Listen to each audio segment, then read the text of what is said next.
This is an explicit podcast where we try to keep the conversations as raw and authentic as possible with no intentions of hurting anyone. So if you're very woke, religious, or sensitive, we highly recommend you do not tune in. John was not supposed to join us. Oh, I wasn't. I got bamboozled into this.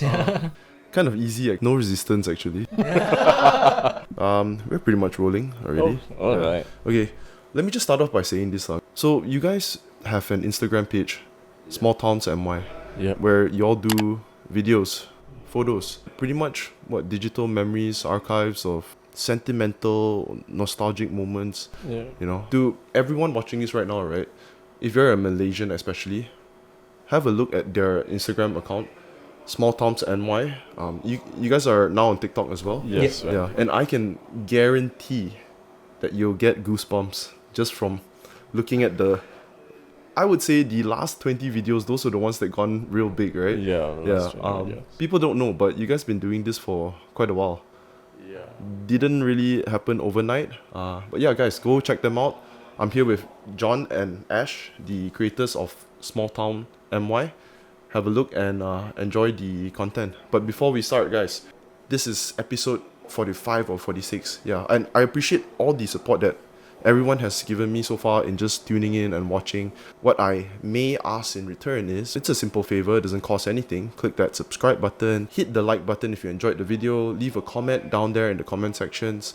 You know what, maybe if you've got suggestions of people that you would want to have on this podcast, I'm really open to listening and I do my best to reply everyone in the comments. So yeah, guys, enjoy the session with Ash and John from Small Towns MY. John, Ash, how long have you guys known each other? 13 years, 14 years. High school. Since high school, yeah. Since high school. I assume you guys grew up, because I'm not too sure, but I think y'all did high school in Kuala Selangor. No. We at Subang. Like we met in Subang Chai. SMK Seafield. Seafield, yeah, okay. So sorry, is Seafield is not the same as Taman C or No. Okay. It's in Subang Jaya. So I was doing my, I think, Form 6 there and he was there. Yeah. And yeah, we Form just 6. So, okay, because Form 6, you guys did that at, usually they have Form 6, you would either go to a high school or it's at a college, right? But you guys did it in the high school. Yeah, we did it in high school. But previously, weren't you already in that high school, John? Yeah, I was there my whole Form 1 Same to like Form him, 6. No. He moved into Seafield during Form 6. Previously, I was Around Subang. I moved around a lot. Okay. I moved around when I was like when I was super young. From time I was born till I was about 10. I was in Kuala Selangor. Yep. But a small town called Batang Berjuntai. Yes. Then about 11 to 13, I was in Labu and Nilai. And then 13 high school onwards, I was in SMK Seremban.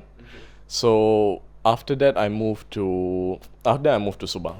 Okay. Yeah. One thing I realized, right, you guys have highlights in your Instagram account, right? Yeah. So pretty much those are stories that show how Small Towns MY actually gets produced. Look like you're really well prepared. You would go in a team. I thought about this yesterday, right? For you guys to be doing this much traveling regularly, you guys have to have been doing it since young or have grown up around this sort of environment. Is that true? Yeah, it is. Maybe you've got like relatives or family. Traveling, to say during our younger days, for me at least, it was not that much, but I used to live in a lot of small towns and all of that. But when it comes to why we can do it now so easily is because we used to do it in like our college days and early 20s. With John? Yeah, we traveled a lot together. Yeah. We actually did quite a few projects like for diving, for Tourism Malaysia, for... What do you mean by projects? What sort? Video production. Ah. So we're from a video production background so okay. We've been doing this for how many years? More than 8. 11, yeah. College. Yeah. 10, 11 actually. 10 to 11. So while a lot of people in unis were out partying on the weekends or having holidays, you guys were hustling, doing or camping. Just even if you're not hustling, you're camping Yeah. for leisure. I mean, we did our partying as well. Yeah, We did our partying as yeah, well. we did. Party in the woods. No, Partying in the woods. There are no woods in Malaysia, unfortunately. They call them hutan forests. Right. I remember the first time I was in Switzerland. I was quite young, and then I had a, I think it's, I don't even, no, it's not a relative lah. Just this little boy who is a family friend. He said like, do you guys want to go and take a walk in the woods? So what the woods is what do you call those trees? Is it conifer trees? Yeah, the pine trees. Yeah, yeah. just So it's very cute how they have they're all equally splitted, like equally, right? Maybe there's like 10 meters between each tree. Very much different than how our forest looks like. Yeah, ours is thick jungle. Like it's not anything to scoff at. I probably wouldn't survive more than a week there. Really? It's quite and it's dangerous in there. But I mean, I would be able to survive, but it's not to say something that you should do for a long time. Mosquitoes, diseases, but in terms of like the beauty of it all, it's amazing. Yeah, that's why you guys do it. Yeah. Yeah. For my information, like what do you guys major in, like in uni? marketing and management. Nothing related to Nothing related, but yourself, Ash. Same. We actually ended up in the same college. Yeah. So we were in the same class in high school. Then Form after 6, is it? Form 6, Yeah. yeah. So we were in Form 6 together in the same class, but we're not that close. no. We're just like hi-bye friends. And we ended up in the same degree, in the same college, in doing the same thing, Yeah. and in the same classes. So it's like, hey, familiar face. Yeah. I know this guy. Might as well. Might as well As just well. be friends and yeah. Look at how that turned out. John, what was your first impression of him in Form 6? Of Ash? My first impression. I'm not sure if I should answer this, but Go ahead. I mean, even better if he's never heard it before. Yeah, he's heard it before. Yeah. I did not really have a good impression of him when I first met him in Form 6. Was it that he has a face problem or what? I don't know. Yeah, basically, yeah. Shit, he might be thinking the same thing about you. I don't mind, but back then I thought, who is this asshole walking in like he owns the classroom? Can you vouch for that? Did you really have a... I was quite an ass. So what was your impression of Jonah? I thought he was just like a quiet guy. Yeah, very much so. Yeah, and he sort of like does his own thing, and yeah, I didn't pay that much mind to his existence. Basically, you thought that in this lifetime, you guys would never be friends, just based on the different Yeah, outlooks, we were in completely different social circles. Yeah. Yeah. So went to college. Did you guys both nurture the interest in doing videography stuff during the same time? About we had a photography elective as part of okay. our college course. Yeah. So we took it there, and through that course, Yeah. people are like, "Oh, you take nice photos. We should do my wedding." And I'm like, "Yeah, sure." Then it snowballed from there to what it is now.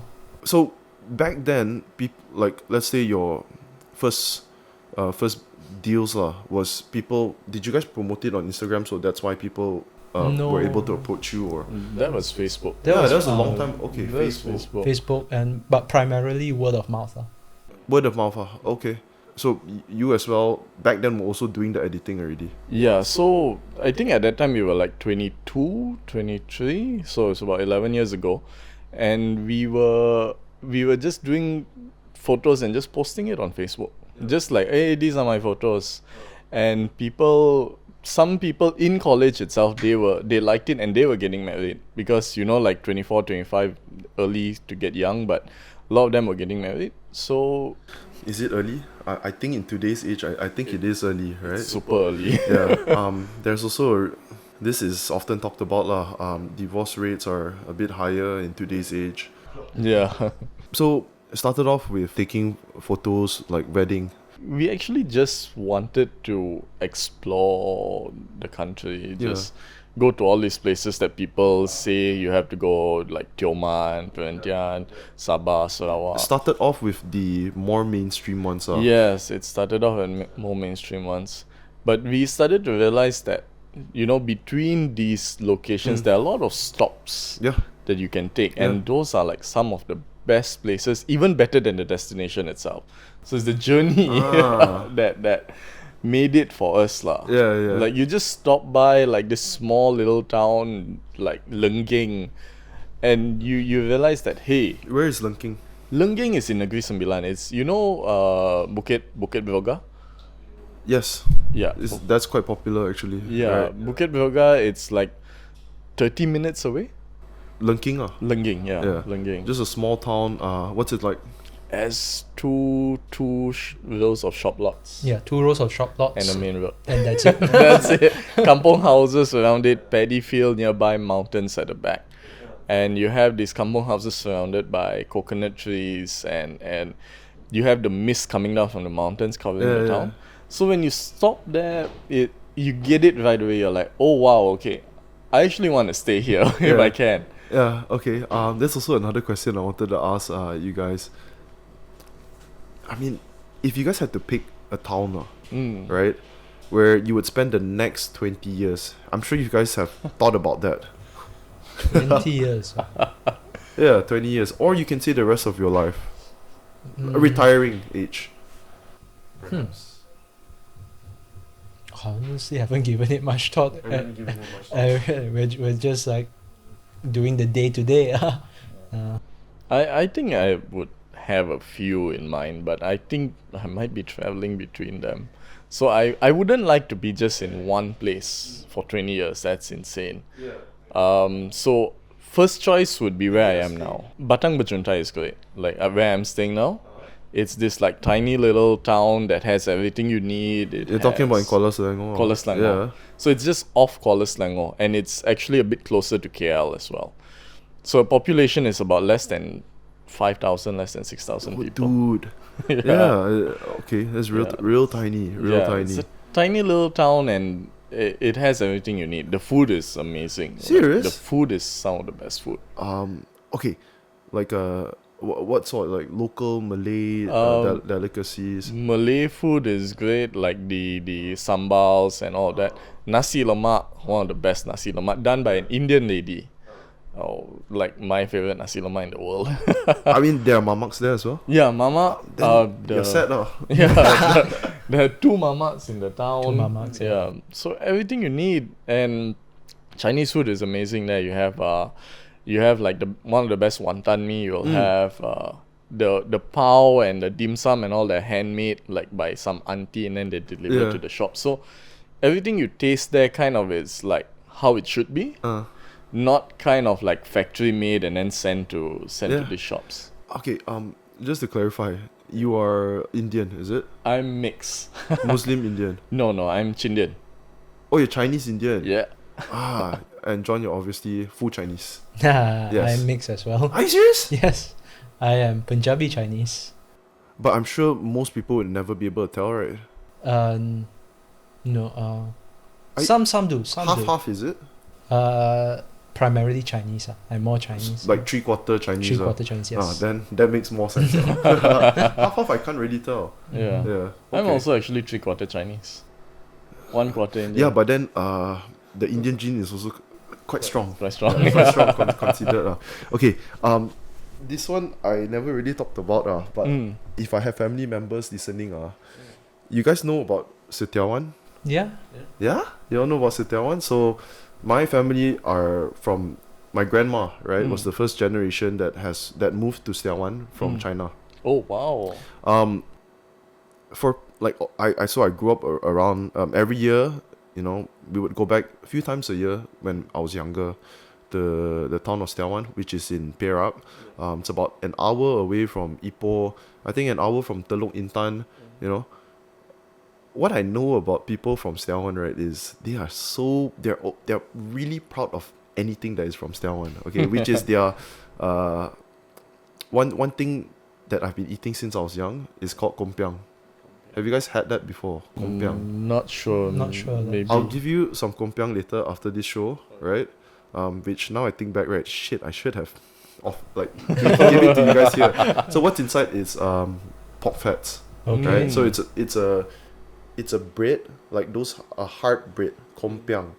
Inside is pork lard, and trust me, it's amazing lah. Okay, Alright. I grew up eating that. In fact, right, my dad always orders kompiang, order 200 pieces, and just will put it in the freezer. So I would have kompiang in the house whole year round. Yeah. There's other food as well. Yeah, from Setiawan. So you know Setiawan well, I'm guessing. I guess so. Yeah. We should do an episode. Like, You mean like yeah, you just come along. I will come along. Yeah, I will come along. Yeah, because Yeah. we've been getting requests for Setiawan. Are you serious? Yeah, we Yeah, got like- so much requests. Are for you Setiawan. serious? Yes, it's one of the highest requested, other than like the Merlot. Of course. I'm telling you right now, right, my family members hearing this, if they hear it, right, they are proud, right? Shit, man. Yeah. Setiawan has a lot of requests. I would say those are people that live in Setiawan or their hometowns in Setiawan. Usually their hometowns are in Setiawan. Yep. Okay. Yeah. Seems similar to you, like where your grandparents or parents yeah. are from there. So these people are from there. They moved to KL, and I can't compare it to many other small towns because Setiawan is what I am most familiar with, right? But to my eyes, I don't think it's that spectacular. So I feel like the previous generations have done a good job in hyping everything up. You know, that even the grandkids are all just talking about it. It's something great to think about. Let's get back to small towns. Okay.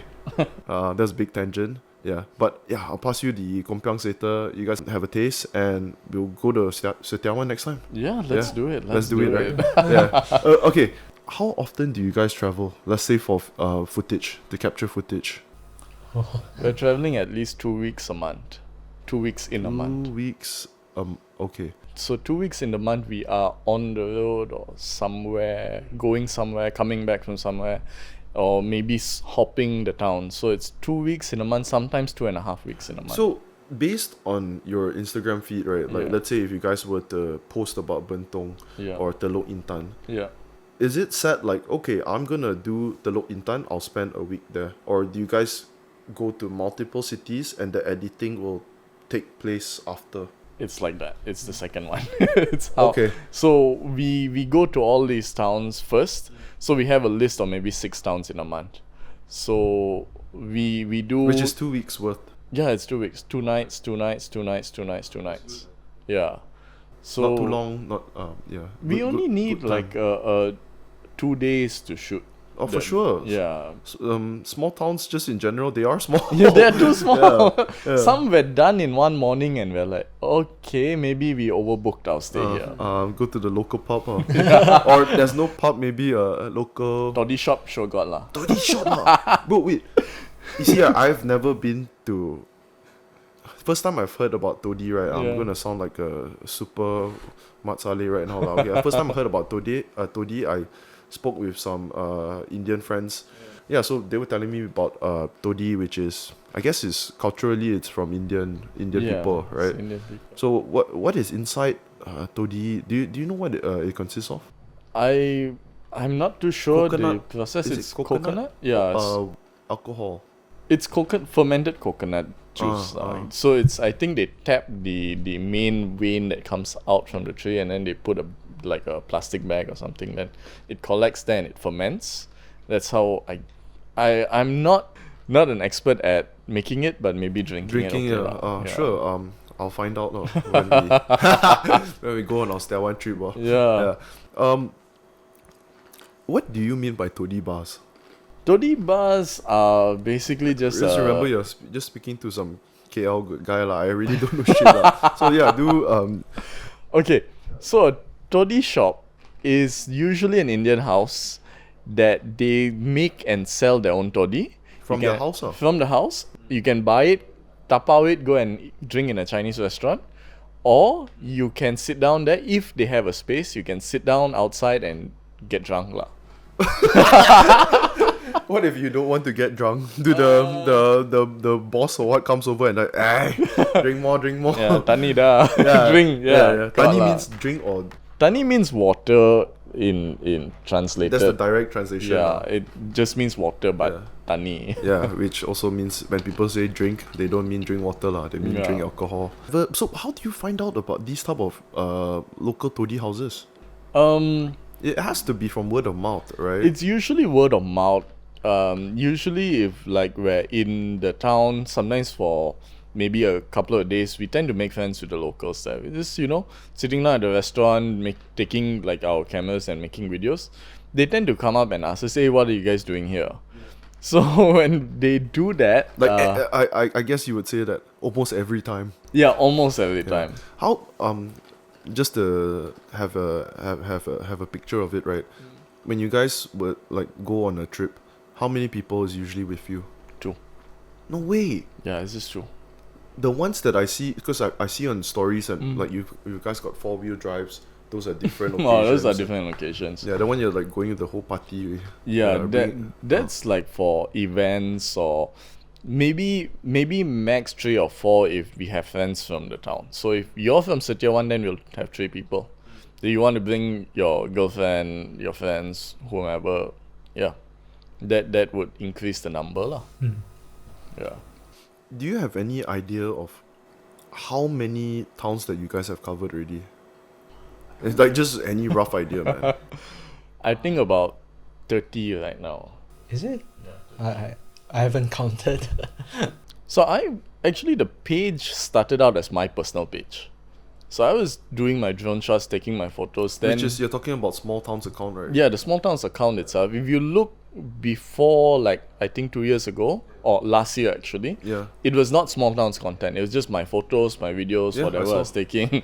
I'll tell you what though, I think you guys realized Yeah. people love the drone footage. Yeah. Compared to it's because of just today's age where you can take nice photos or photos that are nice enough just with your phone. Yeah. Right? Yeah. What people can't get a hold of all the time is a drone footage. Yeah. But you've been doing drone footage, I think 2018 already. No, Or way 17? earlier. Right. We started drone footage. We not posting it, but doing it for weddings. Like the So long ago. I think Yeah. it's since the Phantom 2. Basically, when they first launched, a couple of months later, you guys are onto it. already. yeah, maybe a year later lah. About We were one of the first in Malaysia to actually use drones for weddings. So wedding videos used to be this. Do you guys dry have thing. like a business name for Oh, we are the- GNA Productions. JNA Productions, right? Yeah. Yeah. Okay, I saw that on your IG. Yeah. So of course you guys are doing more than just wedding stuff, right? Yeah, we stopped Everything. weddings completely. So Yeah. please don't contact us for weddings. What's the reason? We still get a lot of requests for weddings, but it's like a contact spot, if you know what I mean. You have to wake up at like 4 a.m., 3 a.m. to get to the bride's house at 4 a.m. to get her doing the No, makeup. I know. I just went back to Stelwan for my cousin's wedding, right? I can tell you that wedding was probably the biggest wedding in Stelwan history. That one I almost guarantee you that it was. So I've been to several weddings in KL, right? That wedding was more posh. I saw their videography, like they do a compilation, right? Yeah. They were taking footages of us just entering the venue, and then it came out 2 hours later. So that's how big their team is. The editing is so fast. Yeah. Can't remember what's the name of their company, but It's a tiring thing to do weddings as the photographer. There's a lot of anxiety as well. Why? Because if you miss a shot, it's gone. Like you miss it for your entire life. you're talking about the walk part. The walk, the kiss, the rings, everything, the whole entire But event. from what I saw, the right, ceremony. from what I saw, right, they kept asking them to redo. So they do most of the capturing the walk and kissing or whatever Yeah. before people enter the venue, Oh. right? Wasn't that what you guys did as well? No. We actually tried to keep it as natural because they always wanted tough, bro. photojournalism. Yeah, they- it's very tough. we even when we ask them, can we like repeat that, they'll be like, oh no, I think you got it. So I never really enjoyed doing weddings. Yeah. It's not, it's something we were quite good at. I mean, we and I always appreciate my clients and my friends who actually got us and trusted us, and they were usually 99% of the time happy with our work. But it is not something that is for everybody. Some people love doing it, and I have no qualms with that, and everyone has their own likes, but it's just not for me. I mean, if I were to also decide just knowing what's on the surface, right? I think weddings can get tedious and boring Yeah. as compared to going to any city that you guys like, right? Yeah. Not yeah, city, town. Any town that you guys enjoy much more leisure as well, right? You're not in a set schedule. Yeah. It's really much more of enjoying your work. Yeah. Right. But after the weddings, for 5 years, we were doing corporate videos, corporate videos. jobs. Yeah, we still do them, and I sometimes enjoy them. That they're nice to do. They pay the bills. Yeah. The clients we've had, we're so lucky. We have great clients who are always supportive, and they love our work. Like when you say corporate videos, like it could be anything related to what the company wants you guys to film. Yeah. So for example, we've done a Microsoft ad, so it's like full on ads lah. Like and corporate video meaning that I have a company and maybe I want to get more investors. So what does my company do? I have to show this whole thing in a video. Also customer story videos where I have this customer who's using my product, it changed his life. And now we want to show his story, so we capture that story. let's say if you guys need people or like talents for the Yeah. videos, or do you source that yourself? Yeah, we do. Yeah, right. We whole used to package, have people working under us, but then we decided to have freelancers instead. It's cheaper, it's better, it's more efficient, and they usually want to do work on their own. You all covered about 30 small towns, right? There's actually many more. So many more. Every time we post a town, there'll be comments after comments of new towns that Yeah. they will suggest to us. People are jealous, bro. The neighbors are jealous. Yeah, usually. Yeah. Okay, this one I need to ask. Who chooses the music? I just Ash choose. Music, bro, is sick, man. Thanks. I get goosebumps, dude, when I watch your videos. There's a lot, lah. Okay, but you want to talk a bit about like how recently, you guys have gotten much more exposure. How did that all happen? And before that, right? I mean, it's something that has been a long time coming, man. Lucky. I think luck and just keep doing it. And actually, I have to attribute it to John's shots. So you mentioned earlier that the drone shots, Yeah. they're amazing. You don't handle any of the. I handle the drone shots. Okay. He doesn't allow me to touch the drone. He tends to just whack it. Okay. It's kind of a speed demon with the drone. So he does the ground shots. Yeah. So yeah. all those people shots that they don't really know they're being recorded, You're talking about drone ones or ground? the Ground. ground shots. Yeah. So I do the drone shots, he does the ground shots. Hey, when you say they don't know they're being recorded, okay, I always assume that you guys have to tell them or what. They know they're being recorded. They know. But it looks but candid. it looks candid. So sometimes what we also do is we record them first and then we go up to them. And it's like, hey, we're doing this video. And they're like, okay, yeah, take. So we use Yeah. the one we got before. And Or maybe that's just what you're saying now, lah. sure. But yeah, it looks good, lah. That's all that Yeah. matters. And you guys bringing exposures to these small towns. Yeah. Yeah. So you do all the drone shots. What are the advantages, man? That you think that are you So- able to capture more compared to ground shots and all with I aerial? think you have to use drone shots super sparingly. You cannot use it. The whole video cannot be a drone video. If you notice our videos, right? Yeah. When we started, it was like 80% drone, then 20% on ground. Yeah. Now it's actually shifted. So if you look I at think our it's latest a video, Is it? balance. So you're saying now it's 80% ground, 20%. I think maybe about 30% drone, 70% ground shots. But the first shots will always be the drone shots, because you need an establishing. So the establishing shot should be your drone shot to tell people, hey, I'm in this town, this is what it looks like. 2 shots of the drone shot, then we go into the ground shots. And if you look at the Seremban video, it's like ground shot, ground shot, ground shot, ground shot. And it's because John has this ability to take quality with volume. So I mean, that's what everyone would want now. yeah, What do you mean by that? a lot of videographers that I worked with, they can get quality, but they maybe get like 5 good shots, 6 good shots. Yeah. Or they get volume, but all the shots look mediocre. John can give me in one morning like 30, 40 good shots, great shots. Wait, you're saying ground shots? Ground right? shots, yes. Yeah. So John's amazing, basically. John's really good. I'll tell you what I really appreciate, the drone shots that are on sort of on ground. Yes. Right? That's really the nice, man. top down shots, Like looking down. like hit level, you know, when you guys Oh think. yes, Yeah. yes. Those are great as well. Yeah. Those are a bit harder to do. It's easier to fly high Of course. and go up, but if you're flying low, you have a lot to. Tell me about it, lah. I think I can have a rough idea. But yeah, why do you say it's harder Um, to use the drone at, like, let's say hit or body level?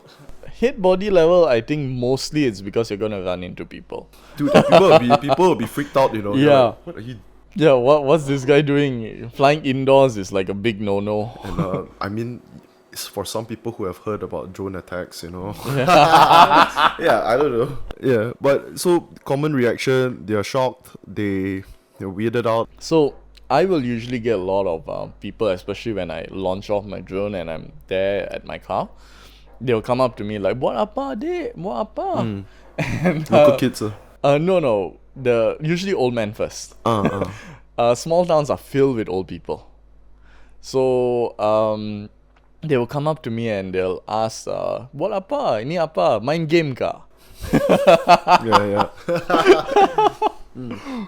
Then I'll just explain to them I'm flying a drone and I'm doing this project and all. But they'll start talking stories. They will start, if I say I'm getting a shot of, most recently it was Sungai Pelik. Sungai Pelik is Sungai Pelik lah, but Yeah. there's this old guy who is in his 80s and he was just walking to the market. I was flying my drone and he just, I have to focus on my drone. I have to focus on getting shot. But he wouldn't stop talking. He was like, "Oh, sini banyak benda mau tengok, banyak makanan." He went on and on and on, and I'm like, "Thank you for talking to me, but I have a job to do." Yeah.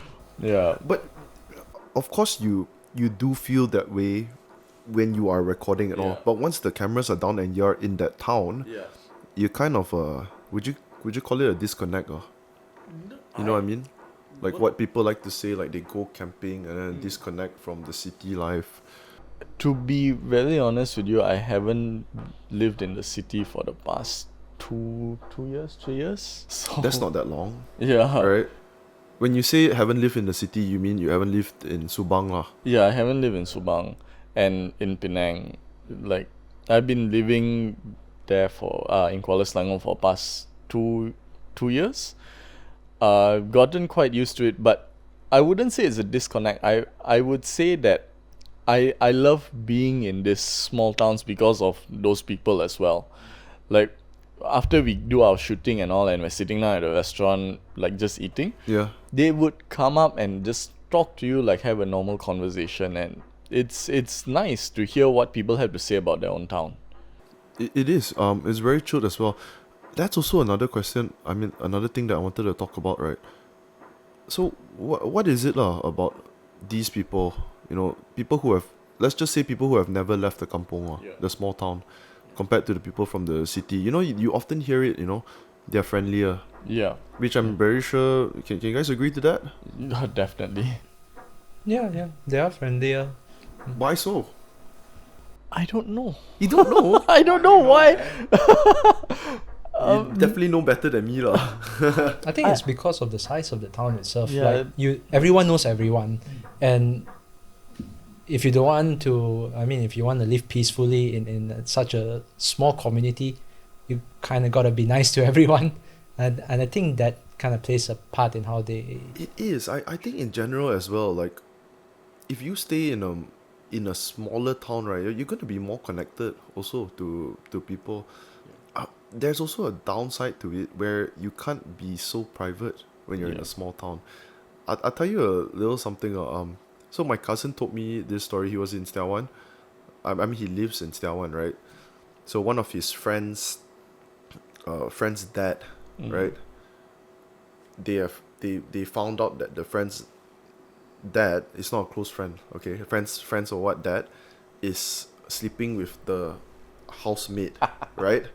And when I hear stuff like that, I'm like, are you serious? You're in Stiawan, this type of news spread? That's gonna be horrible, man. Like for your social life. So it's Stiawan, it's a small town. Everybody's gonna know. Yeah. One of the downsides. It's a minor downside, I guess. So Yeah. it keeps you in check, lah. It does keep you in check. Like you have to know how you behave, and your interactions are very important. Have you ever had any accidents with the drone? I've lost, I think, 1 or 2. How do you lose your drones, bro? Did they drive by themselves? No, usually it's like if you go, it's some software issue, or it goes too far and you lose connection and it comes back and hits a tree and just disappears in the jungle. Yeah, but that was more common with the older drones. So you're saying that you lose connection, so Yeah. it's not on you can't detect it anymore. Can't detect it. But what you assume happened is it flies and then it hits something, and then eventually. So you're controlling it, right? And it has a feature to return to home if it loses connection. Is it just at the click of a button? No, it's automatic. So if you lose connection between your drone and your remote, you cannot send a message to your drone. But your drone has GPS. Yes. So it has that. It'll go back to its controller. Yeah, it will go back to where it took off from. Okay. But sometimes where what it happens, took off, or the whatever you're where it using? took off. Where it has a home point. So it doesn't know where your controller is anymore, but it knows where you took off from. So it will go up, and then you have maybe a building here, bang into the building, or maybe a big tree or something like that. That's how you lose a drone. But So that has happened to you guys. long time ago, during the start of like our Yeah, it was very costly back then. How much is a drone, for example? I would assume 5,000. 5,000 is the cheaper, and yeah, you would, for doing something good, you need to spend about 7, 8, maybe 9, 10. Did you by any chance have a video of the crash? Like No. the drone crash? No. You ever hit into accidentally hit into someone before? No. Touch wood, no. That's very that's terrifying. Like, no, because it can really hurt someone. I've been cut many times by my drone, like a lot of scars and But whatnot. how? Catching it while landing. So I don't. Oh, you don't launch. You don't like let it, like it doesn't land on the floor. Then only you. It catch can land on the floor. It can. But I don't let it, because I don't want the underside to get scratches or whatnot, or dust to fly into the lens. So I catch and I launch from hand as well. So I do everything by hand. So when you say you cut yourself, right? Like literally the blade. Yeah. So like there are quite a few times where it was landing and I was catching it, and suddenly a gust of wind comes and just like slices part of your thumb or the back of your hand. That's normal. It's normal. Yeah, it's fine. Okay. Yeah. Then you bleed lah. I Yeah, mean, so you have to give the. Now we carry around a first aid kit. Everywhere goes a first aid Okay. It's okay. You guys are learning. You have to contribute something or sacrifice something to the video gods lah. Yeah, you have to bleed a bit. Yeah. This is what you call hard work lah. Yeah. Hey. Okay. Tell me about. Do you have favorite locations where favorite small towns where you guys like to chill, or maybe you enjoy? I see you guys. I'm sure you guys do diving, snorkeling. The place, you're right lah. The place that I always want to go back to is honestly Tioman. If I'm not back home, I want to go back to Tioman. I'll tell you what lah. My buddy has a dive center in Tioman. He's managing it there. So his family's business, what's it called? Aman Tioman. Aman. Yeah. Aman Tioman is big. It's in. It's probably one of the prominent ones there. It's one of the. No, not Joanna. The Paya, where you dive. Behind you dive. Oh, okay. Behind you dive that's Paya, right? Yeah, Paya. So he was with me in Melbourne for 5-6 years, right? We came back. He came back a little earlier than me, and then he got. He's based there, helping out with the one of the family's ventures. And I've got friends that go there, every year. Or he's been asking me to go. I've never done diving before, man. Yeah. But let's go, dude. Yeah, let's go. Let's go. And he tells me about the life, right? He says, like, it's literally an island life. You know, he wakes up, he gets, he does his work, right? Which is make sure the tour groups get going and whatever, and then does the account stuff. By the time it's 3-4, which I think is very common for a lot of these small town people, they're chilling and having a beer already. Yeah. Right? Yeah, that's about right. It is. Yeah, so he also tells me, like, I think he's kind of in love with that life, Yeah. The diving part, he's a little bored of that because that's his job, and Yeah. he definitely doesn't dive every day. How many times have you guys gone diving? Gone diving. Yeah. I have no idea, man. I see a lot of drone shots in the... A lot of our diving was for work, so not much Underwater shots, Yeah, underwater shots, videos, not much leisure. So For example, like, if you guys do underwater shots, did that require you to go pretty deep, or... I think about we try to keep it 35. shallow. It's not necessary lah to... It's better to be about like the 5 to 10 meter range for videos.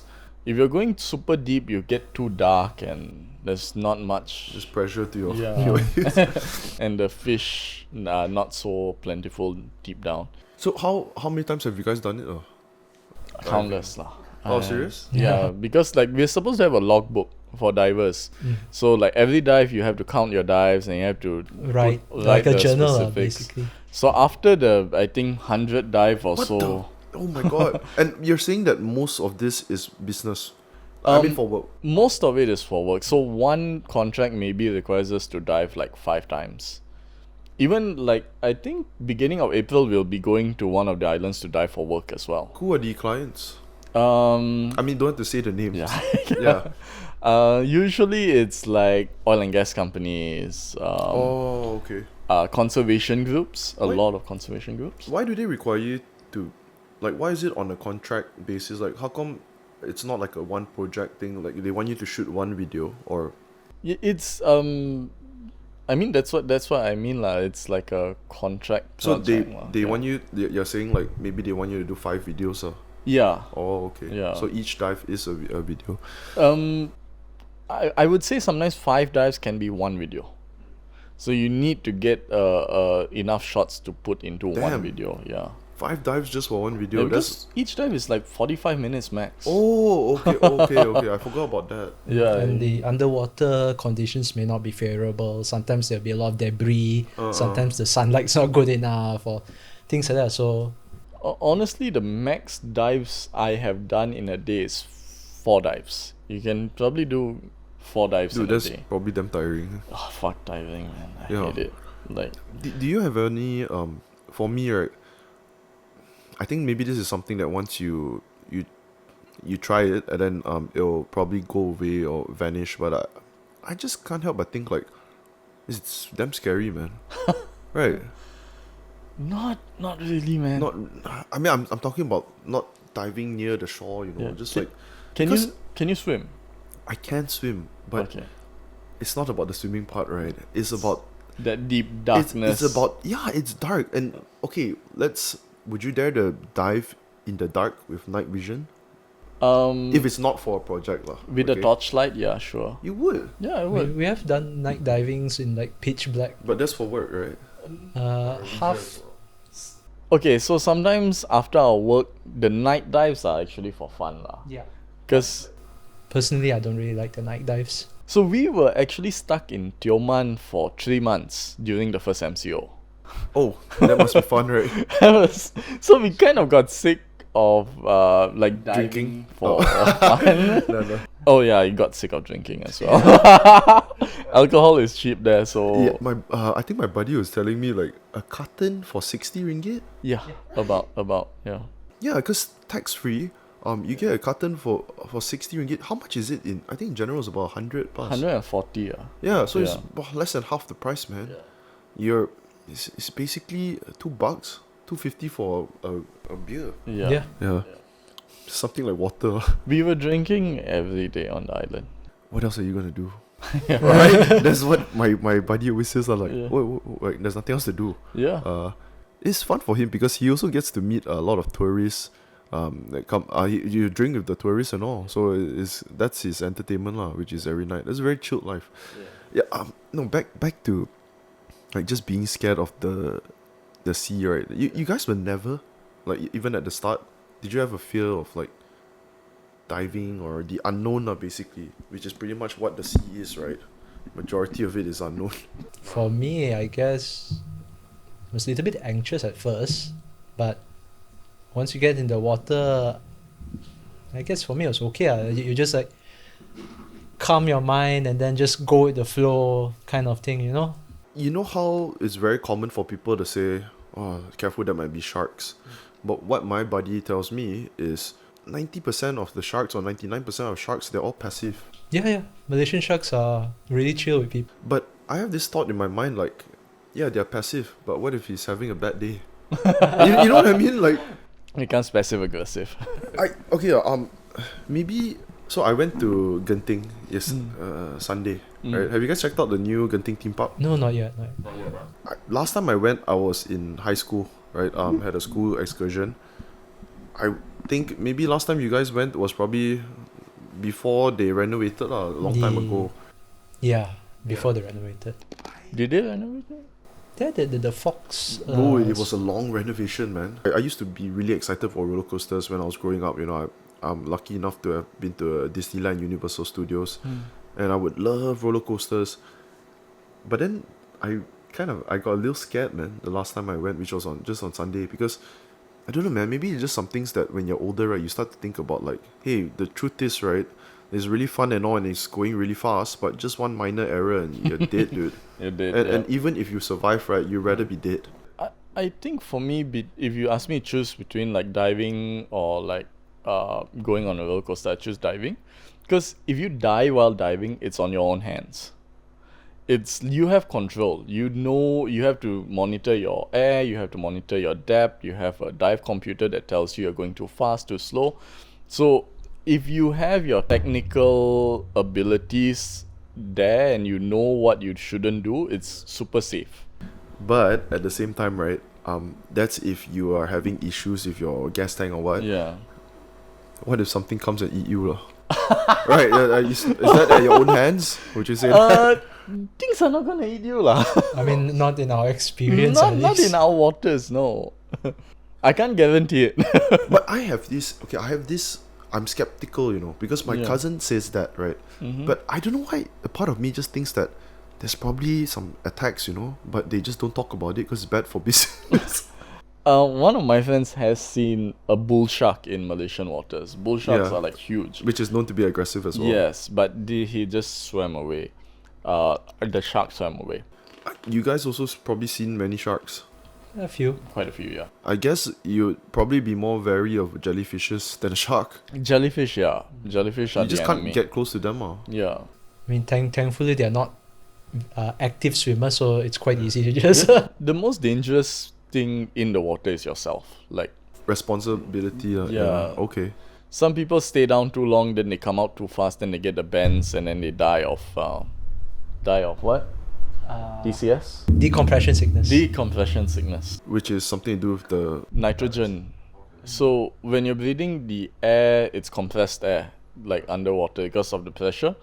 Then nitrogen builds up in your blood. So when you come up too fast, the nitrogen doesn't have time to release slowly. And your blood becomes like a shaken up can of Coke. And all bubbles start forming in your blood, and then it gets to your brain, your heart, wherever, and Then you just die. Yeah. It's one of the most painful ways to die. You guys ever had a near drowning experience or something? While diving, or while swimming, or while just in the water? In the water? Yeah. No. He's super safe. I did something really stupid. I swam under a yacht, but it was a super yacht. It was huge. What the fuck? Yeah, it You're was- talking about those cruises like with the No, not cruise. Maybe it's big as like this house. Maybe like it's a 3-story it's a building. private yacht lah. It's a private yacht with 2 stories at the bottom. So they were doing some cleaning and they didn't have enough tanks. So I wanted to go and record them cleaning the underside. They had tanks and everything. So I decided to free dive without any equipment. So just dive with fins all the way down. And I was taking my videos. So I realized that, oh shit, I'm running out of breath and the hull is above me and I have to go like that. No, yeah, I got you. No, that's Yeah, so I'm gonna run out of air by the time I reach up there. yeah. So what do? I take one of the divers' extra regulator and start So breathing. you don't know the divers, right? I know divers; they're my friends. Oh, okay. I thought they're. I mean, but even if it was a random stranger, he would definitely help you. He would definitely help me. How is it? From what I know is, you grab it from their like their tank and then just, Yeah. or is it you take it from their mouth? No. They have an extra. Usually. Every tank has an extra. Every diver has an extra. That makes me a little less scared. Yeah. So if yours fails, you have an extra, and your friend would have an extra, Yes. and yeah. Everyone has an extra. The buddy system is very much in play. Yeah. Yeah. I had a buddy who told me that he was at Aman Tioman, Yeah. my friend's dive center, and he was playing with that thing, right? Like, and then he kind of like disconnected it. Yeah. Then the he can't get any oxygen anymore. Yeah. So from down there, I don't know how deep he was, meters down, he ascend to the top really fast. Yeah. And he said on the way up, right, like he felt like his lungs were gonna burst already. Because you can't do that, right? That's what happened to me. So I took the air, then I passed it back to him, and I decided to ascend without any air. So when I was ascending too fast, and I started coming up, and I could feel my lungs started to expand, and I was trying to blow out air. So down there, your lungs are compressed. So you come up, that compression, it just gets bigger and bigger and bigger, and you can tear your lungs. So when I got to the top, I felt my lungs like on fire. Like it was painful, but luckily I was okay lah. So you just waited a couple of hours, then you were okay, fine. the next day I was okay lah. But it's not something to play with lah when you're in the No, water, right? It's not. You know, this is something to laugh at lah. But when I was I was tall since I was young. I was 13 when I stopped growing. Right? It's a little embarrassing, but when I was in high school, right, I'm this height. I didn't I didn't grow anymore after Form 1. So my friends wanted to go and swim. They go to a pool and swim, a public pool or a private pool or what. My mom didn't let me go because she's scared that I would drown. And you know how ridiculous it is, right? My friends were so much shorter. They were just they were late bloomers, so they were all short, you know, and everyone was just laughing at me. You know, like your mom don't let you go swim. That's because when you're a parent, right, you just think about, you know what kids do, right? You know what they do in the pool. They're gonna play and push each other or try to hold their breath the longest and Try to drown each other. yeah, that's damn stupid. But how it all happens is once you swallow that first gulp of water, it's all downhill, man. You panic, you know, and then you swallow more. I had a near drowning experience once. It wasn't me, it was my friend. We were all there. We were at Brisbane. It was in the public pool in Brisbane CBD, the city centre. There was a public pool there, right? We just had dinner. It was quite cold. I think it was winter. My buddies, they dared me to jump to the pool. It gave me $50, so I jumped to the pool. Then 2 friends came over. They were drinking before that, okay? So a red flag immediately. This guy jumped into the pool and he started drowning immediately because he didn't realize that it was a deep pool. Oh shit. Right. So I swam right over. I could see him drowning. I swam right over and he grabbed onto me and started pushing me down because he wanted to breathe, right? So I started drowning too. I was swallowing water, okay? My other buddy came over to try and help both of us. He pushed both of our heads down. So I think for people who don't know, right, how do you save someone when they're drowning? You hold... Oh, you guys... I'm sure you guys know, right? Yeah, you hold them... You pull them by the neck with one arm. Yeah. And you swim with the other arm. I had no clue. So I pulled his arm. Yeah. So what happens no. if you pull his arm? He's going to try and breathe. So Yeah. I was drowning. My other buddy was drowning. 3 of us were drowning, right? Sounds like a fun day. Yeah, you guys got good humor. No, so I knew that I was fine because I'm not drunk, right? I'm more well aware of my of how, like, if I want to survive, I would just let go of my friend. But I didn't want to let go of my friend because, I know that He'll die. he would die, right? Yeah. So another buddy who, fortunately enough, he learnt it in scouts, Yeah. pengakap, during high school. So he grabbed a hold of my friend and pushed both of us aside lah. Then he brought him to shore. Yeah. Yeah, but that's when I realized like it was a really close call lah. Yeah. Yeah, happens just like that. I would recommend if you just like throw like the life buoy onto him. Sure, but That's what I would we're all panicking and all. Yeah. Couldn't find the life buoy. Yeah.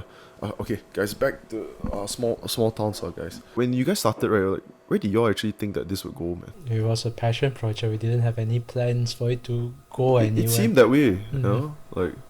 like I think we haven't discussed the sort of inception of the idea, the Yeah. where it actually started from. During the first MCO, we were stuck in Tioman for 3 months. Yes. Like, just we've never actually had to do that. We've always been, during our working lives, always moving. So from one place to another place, shooting. So when we were there for 3 months, we sort of realized that when we visit for a short time, you don't know what's going on really. Once you spend long enough in one place, you sort of know where everybody fits in the community. And there is like this close-knit community that it's difficult to get into, but once you're in, you're in. So Wait, you're talking about the people in the small town? in Tioman itself, there are like small kampongs. Uh-huh. So we were stuck in one small kampong there, ABC. I see. So, yeah, this was first MCO, right? Yeah, first MCO. So you're saying that's the first time you felt like immersed and welcomed in their kampong, lah. yes. Okay, so that. That was one of it, but we haven't started small towns yet. Then after the first MCO, we moved to Penang because there's a lot of work for us to do there with Penang tourism and all of that. Then shut down again. Remember there was the second the MCO? second one. Yeah. We were stuck there for quite a while because Penang. Penang, yeah. You could only move if you had your vaccine at that time, remember? And Penang got its vaccine super late. So we were stuck there for so long where everyone else was like running around doing the shit. And after that, we just like gave up on Penang because like the jobs weren't enough to sustain the company in Penang. So I moved back to Kuala Selangor, in Batam Berjuntai, my granddad's place essentially. So I sort of bought it over lah. He has a farm there, and then John decided to join me because he said it's easier to work. It's easier to just work because of how we structured our company. Doing things over Google Drive or things, it just takes too long, and sometimes you just need that immediate access to each other, you know. And I mean, it's probably cheap rent as well, right? Cheap. Yeah. It's Cheaper, You not get a nice place with cheap rent. yeah. Yeah. It's a nice plot of land. I have dogs and it's nice. It's nice and it's quiet and you don't have that city noise. Yeah, sure. So it's a lot more peaceful. So after about 4 months, 3-4 months of being in that town and staying with my granddad in Batam Berjuntai for a while, it sort of started to feel like I could see the community here. Familiar faces, people who sort of know you, and you know, you click with the people around there, and you just realize that we just realized, I think, that this small town has a story to tell, and they have people living there. It's a living thing. These towns are living things. For people listening, I mean, you guys both are both city kids, right? You could pretty much say I mean, That's why- I am a city kid. Yeah. For me. I would say you were also, you could say, For half my life, yes lah. yeah. So that's why also you have an interest in these small towns. Yes, yeah. As my childhood was in the kampong, Yeah. but I sort of like my adult life and my teenage years were in the Adolescence, city. huh? Yeah, Yeah, adolescence were in the city. So, moving back to the kampong just like sparked that, like why isn't everyone doing this? No one is doing it. Yeah. Okay, if they are doing it, Yeah. they are doing it in a small scale and probably smaller effort level. Yeah. So that's also the reason why you guys are getting so much exposure, because it's something that it's a great idea, right? Yeah. People often take nice footages of the cities, what Yeah. about the small towns, Yeah. right? It was only about 20, 30 posts ago, right? That Yeah. there was one that, how did it suddenly go so viral? Was it from shares or? I think it was Papan, right? Papan. Yeah, Papan. Papan. That took us from like five. Is Papan the one with 40,000 likes? Yeah, 40,000 likes. Was yeah. that the first one? That No, we had a few 100,000 views, about 5,000 likes. The first town itself that we did was my hometown now, Batam Bajuntai. That straight away got 30,000 views, like right away. I think one of the big differences also is you guys started to put a title of the town on the cover, and then I bet in the back of the minds, right, Yeah. you guys are thinking, shit, should have thought about this sooner, Yeah. right? It's It's such a simple No, thing. You just put a text in front of it. dude, I tell you, right, this algorithm, social media, right, you really have no idea how it works unless you are them. Yeah. For example, I post stuff on TikTok, right? Let's say okay, this video gets 10 views. Each 10 views it gets 1 like, and another video each 5 views it gets 1 like. Yeah. That doesn't mean that the total amount of views are going to be the same. Yeah. It's a random. There is a random aspect to it. It's the algorithm gods, man. Yeah. It's kind of also like, I feel that if you have, maybe you posted for 2 years, 200 posts, 300, then they decide to like, okay, I'm gonna bless you on Yeah. this video. Kind of almost seems that way, right? I think also maybe because we've been doing videos for a very long time, so we sort of The gods know. have been taking note. Yeah. They know since Yeah. since college how it started. Yeah, and I mean, when doing work for other people, like when you have a contract, you always have to follow these guidelines. Like, maybe they want a video to look a certain way, maybe they want cut things out. You can't tell the story the way you want it. Maybe you have a better idea, but your idea is irrelevant, right? Yeah, I mean, I respect that's their video. They're paying you, so Yeah. just do what you have to do. But Yeah. really, small towns is, I can see how it's much more enjoyable. Oh, it is. I love doing it. I love the crazy people in the small towns. I don't know, man. I don't think there's a right now. You guys are about at 30,000 plus followers. How are you guys doing on TikTok? 35. Oh damn! Yeah. And it's only taken a few months, right? TikTok grew way faster. Like, TikTok in general, right? It Yeah. should grow. I think at least 5 to 10 times faster. yes. Yeah, Yes. it really is. And also I think because the content itself, it's wholesome content. We don't mucky It's not like my anybody. content. But your content is great as well. No, it's not wholesome. It's definitely not wholesome, man. I mean, that's your branding. So ours has to be like wholesome. It has to be inclusive. It has to. So what I like to say our videos are, like the way especially John does it, is the videos are almost tangible. Like you can almost feel the video. You can feel the textures. You can feel. Guys, I said this at the start. I'll say it again.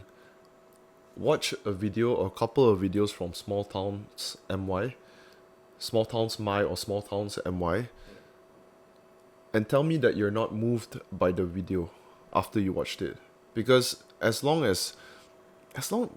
maybe even if you're not a Malaysian, but if you're a Malaysian person, right, and you watch the videos where they include people as well, food, people, nice scenery of just the kampongs and shops and all, you will feel moved by it. I'm not the I'm not someone who enjoys scenery or maybe old photos overly too much. But Yeah. just looking at how they mash it all together, right, I felt something already. Yeah, thanks. And I know that you guys have been hearing that a lot, Yeah. right? I Yeah. saw the photos and the videos that you guys did from 2018 and 17. Yeah. There was already people appreciating it then. It's just right now it's much more. Yeah, it's Yeah. it's a different brand altogether. So before this, when we were doing photos and all, it's just for fun, just shooting. Now we have like a directive, Yeah. like something to show, something that people appreciate, and there's value to it. Also, let's say it's kind of a bit clearer. You guys have a map. Right now you've conquered 5% only. I think less lah. But yeah. Sorry for example lah. But yeah, you kind of like you guys know where you're headed already. Yeah, There's a lot more to do. there is a lot more to do. It is sky's the limit for like in terms of how big you guys are gonna get. Yeah. Yeah, and guys, let's get it. It's the first one to have Ash and John on. Yeah, thanks for having us, First man. time you guys are actually on camera, telling the tale. I have a feeling we would probably have you on again. Oh, that'll be Yes. fun. Next That'll time. be fun.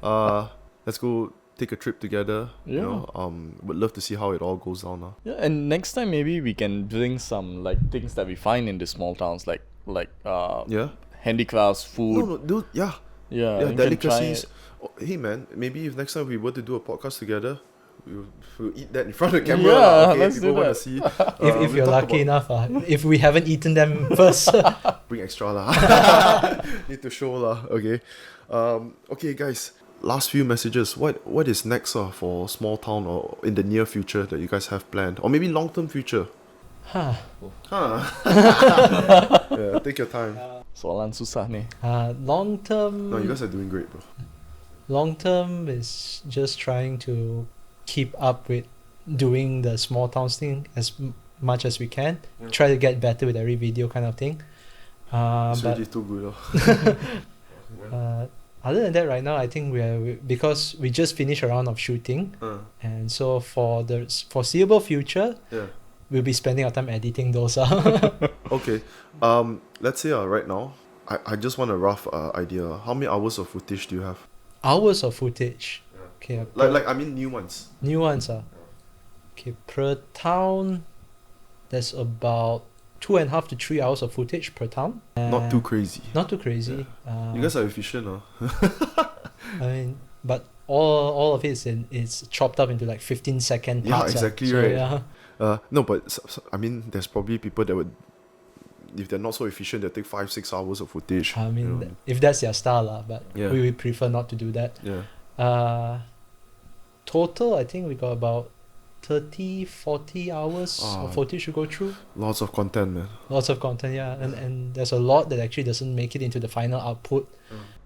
So yeah, actually, that's one of the biggest challenge. Like, how do you condense like a It is, bro. town into 1 minute? Let me tell you, this is, maybe it's not directly related, but let's say if I do a clip, right? In that clip, I'm talking about, for example, Malaysian tigers. And the conversation in the podcast when I'm editing is 10 minutes long about Malaysian tigers. And I have to clip that to 1 minute, right? Even that takes so long, because I have to clip different combinations, right, of dialogues. And I think, does this sound better? Does that sound better? And that's 10 minutes, Yeah. of things that I have to choose from. I would assume it's something like, Yes, yeah, it's quite similar, yeah. would you say it can get tedious? Oh, super tedious. I feel that way too. I definitely I think one thing that you guys don't have to go through is hearing yourself talk which I bro, love. imagine me. But I'm glad that I've gotten very much used to it. And also because I'm forced to edit it, I'm forced to look at what I can do better. Which I think most people, they would not look at themselves. They would prefer not to edit their own self talking. Imagine you had to do that for yourself. Fuck. You'll cringe, I right? cringe, I bet yeah. listening to this episode also when it comes out, you'll cringe a bit. I am gonna cringe a lot. No, bro, it'll be fine. It'll be fine. Okay, guys, a message from each of you guys for let's say someone who is also very interested in photography, videography, right? Wants to make a career out of it. He's a young dude. Maybe he's in Subang, Taylor's or Monash, you know. Maybe he's still in high school. What's your advice, Ash? Find what is interesting around you. Find what is interesting to you, and capture that in a way that only, I wouldn't say only you can, but the way that you want to. So put yourself into your work. Don't follow trends. Don't chase trends. I think that's the worst thing to happen in social media, is trend chasing. Don't do that. Be your own creative. I mean, I can say that if you guys did that, you all wouldn't have gotten to where it is right now. Yeah. I would say, sometimes it makes you wonder lah. You might have gotten bigger, but maybe you lose track of what you're actually interested in, right? Yes. Yeah. Yourself, John, to young creators out there or people who just love photography and videography. I think in a similar vein to what Ash said, I would say it takes time to discover yourself creatively, and I say just do it every day and copy people's work that you like follow their style and everything. Sooner or later you'll find that your style changes and it starts developing into something that's you. So that's about it. Just if the passion is real, just keep doing it. Guys, just one more time now. They've been posting since 2017. It was quite heavy. They would post regularly. It's only been, when did you guys had your big break? I think it was 6 months ago, 7 months ago, just last year. Yeah. You know, so that's a solid 4.5 to 5 years that they've been doing it out of passion. And who knew that just putting a title on the on your post, right, would make a big difference. But it's also not gonna lie lah, the video quality of how you all mash it up all together is definitely better. Check it out for yourselves if you haven't already. Check them out, Small Towns MY. Guys, it was great to have you on, Ash and John. Anyone who has been listening up to this point, appreciate your support so far. Do me a favor, hit that subscribe button, leave a comment in the comment section if you really enjoyed this episode and you would love to see Ash on again. And John, put a comment, let's get it, with a camera emoji. Yeah, a camera emoji and maybe a splash sign as well to symbolize your jizz because you're happy. Yeah, I think that's it, guys, and do it again next time. Yes, let's do it. Let's get it. Thanks for coming, Ash. John, Thanks for having us. let's get it, boys. Yeah. Missing my homies, I'm missing my oldies, my brothers, my cronies. We all went to court, but before only courts that we knew were the ones where we were shooting three, selling Kobe. You a legend, rest in peace to the old me, rest in peace to my brothers, rest in peace to my whole team. The oldest, I'm missing my shawty.